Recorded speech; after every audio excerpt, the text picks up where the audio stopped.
the secret to publishing is not by the number of books you have created, but actually by how good your research skills are. So with 2, 3 niches, 4, 5 maximum, you can be able to make up to $1,000 if you get your niche research strategy right. So in this video, what I want to do is I want to share with you guys the exact strategies that I use to find profitable niches. These strategies have been what has helped me to make over $15,000 on KDP. And I hope you follow to the end of the video because you are definitely going to learn one thing or two.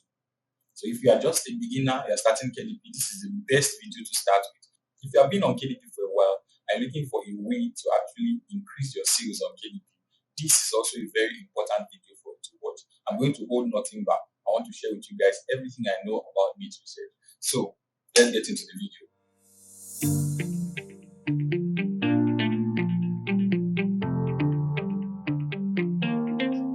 Hi everyone, and welcome to today's video. My name is Austin Sunday. If this is your first time, I want to specially welcome you to my channel. I created this channel to be able to reach as many people as possible that are looking for practical solutions to grow their businesses and personal finance. So if that seems like something you're interested in, I want you to click on the subscribe button and the bell notification button so that you can be notified anytime I post a new video. Right? A niche is actually a group of people that are interested in something. That's what a niche is. A niche is not a keyword. A niche is not even a book. It's a group of people. So your job is to actually create a book that a group of people are interested in, right? So how do you find people that are interested in a particular thing? That's where we go into the technical terms. But the first thing I always do when I'm about to research niche is to go to Amazon. Amazon is the market. So Amazon is the best place to actually research. So what I do is, the first thing I do is I go to Amazon and begin to browse through. My attention is on books that are selling very, very well, right? So I take like a week or two to observe these books. And after that, then I can now come and create something that matches the quality or beats the quality. That's how I do my niche research. And I'm going to show you guys the process by which I use to determine if this niche is something I should go after or not. So the first thing I do is I look at the BSR, right? Just in case you are actually wondering what a BSR is. The BSR is a short way we call bestseller rank, right? Amazon has its own bestseller rank. And if you look at any book on Amazon, I'm going to show you this on the screen.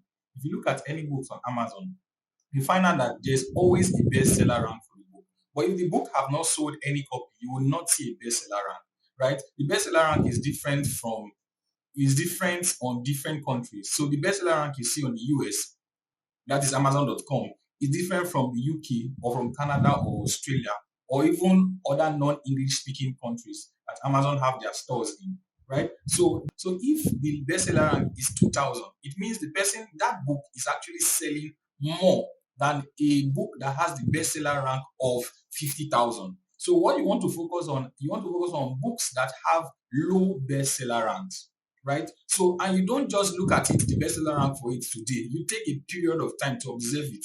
You want to look at the bestseller rank for a period of time. So Amazon actually updates their bestseller rank every hour.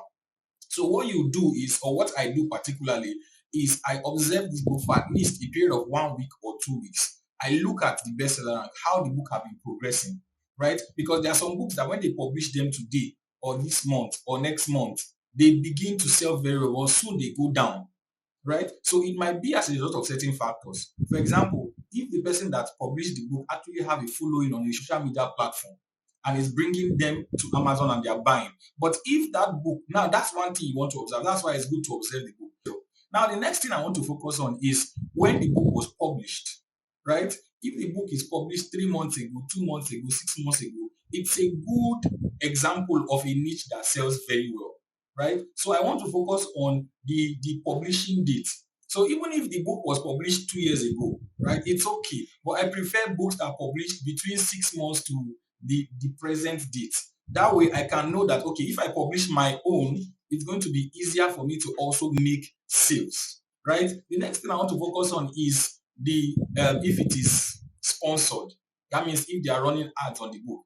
If the book is running ads, it actually means that the person is actually paying Amazon to put the book on the front page, so that people can see it and buy. That is an advantage for the person, but the person has to pay Amazon. And if you were like me that started with no money and we didn't have any money to actually run ads, what we do is we look for a way to actually make our book appear on the first page. That's when you do go into keyword research. But for this video, I'm actually focusing on niche research. I'm going to do another video about keyword research. But for this video, it's going to be on niche research.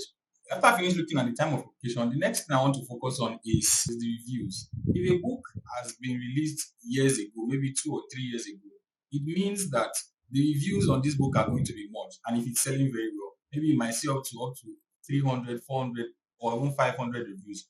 But if the book has been that has just been published for like 2 months or 3 months ago, the reviews are not going to be so much, right? But at least you want to make sure that what the books you are researching, the reviews are verified reviews. That's verified purchase. When you look at these reviews, you read what the customers are saying. It gives you an idea if they actually like the book or not. Because there are some books that when they are being published, people buy as a result of how the author made the book look like.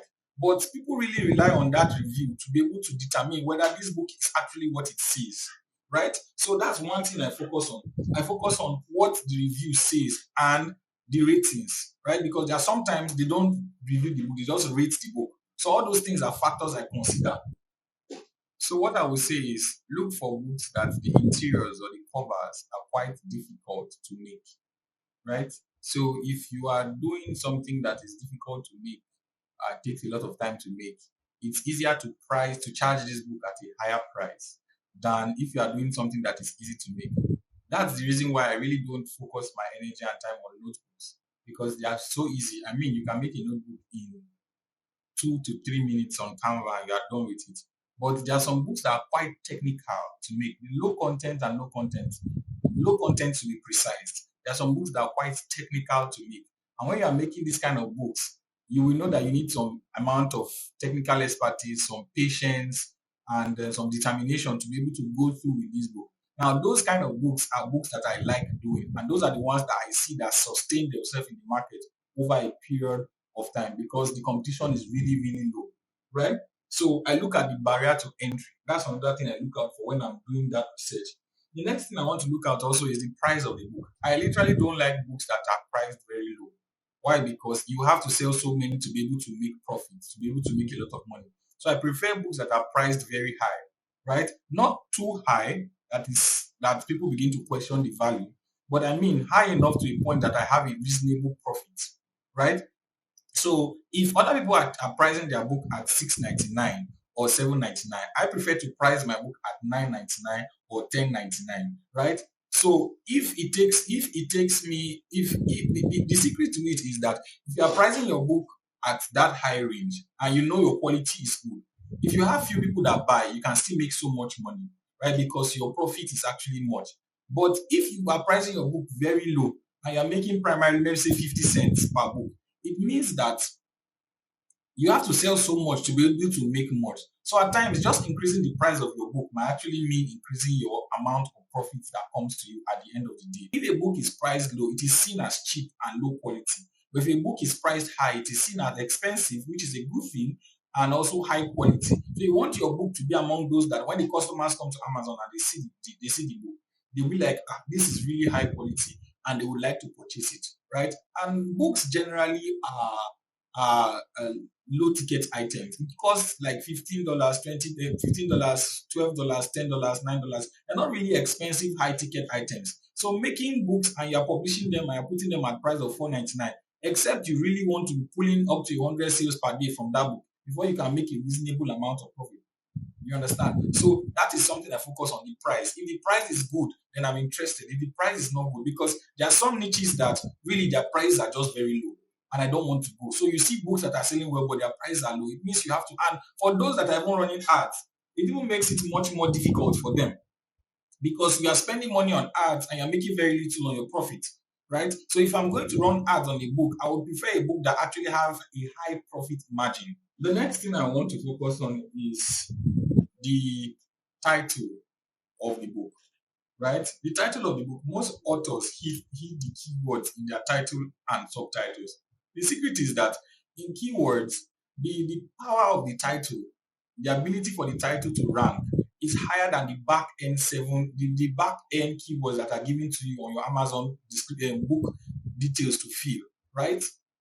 If, for example, I fill in a keyword and I fill that keyword on the title, it appears the Amazon algorithm actually sees the title as more important than those 7 back end keywords, right? So what is expected of you is that observe this book and look at their titles and see the keywords they have hidden in their titles so that you can differentiate them and know, okay, this is a keyword and this is how I want to do it. So the idea is that observe a book, look at the title and the subtitles. In these titles and subtitles, there are keywords, right?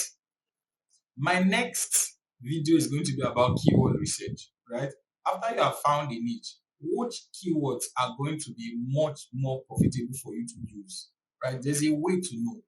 So the next video I'm going to show you how to actually do your keyword research on a proper basis. So for this, I'm just telling you my method of finding niches, right? So make sure you click the bell notification button, right? So that when I make the next video about keyword research, you are going to be notified and you are going to learn about how keyword research is supposed to be done.